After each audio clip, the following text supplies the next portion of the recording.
So we have four major objectives. The first one is to improve testing and validation. The second is to update and extend our online documentation. Some of the things in the Databricks UI have changed. Some of the things in Atlas Web API have changed. That one's pretty straightforward. We just need to update that documentation. We want to do some automation of the creation of our environment so that we really want to bring the bar down as low as possible for what it takes to go from zero to a Databricks implementation of the Odyssey stack. And then we want to improve our community engagement. And we'll get to that more. So basically, what can we do to get more people involved in our group? I think it's somewhat of a catch-22 as we develop more tools and become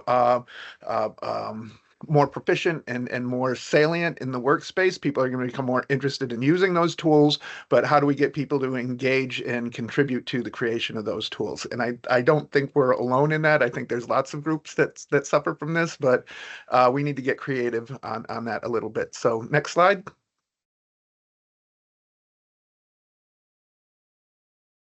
So for improving integration and testing, the strategy we're going to take here is we'll most likely use the strategist study repo template that Sina and others have been working on. And the strategy here is to implement automated testing using R in the default database, which will add value there, and then apply those same tests to Databricks. And the idea would be you would just need to change your connection configuration, and those same tests that work in other environments should also work in the Databricks environment. Next slide.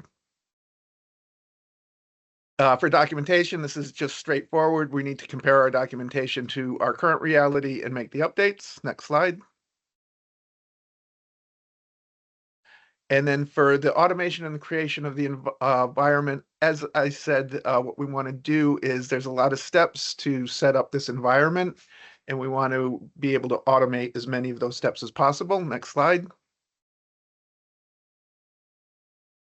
And then finally, how do we improve community engagement? And, we've tried different things and what do we got to do? Give out t-shirts. So I'm welcome to any and all input on how we get people to participate more. And I think, like I said, we just need to keep going. And as we gain momentum, hopefully nothing succeeds like success. And I think that's my time.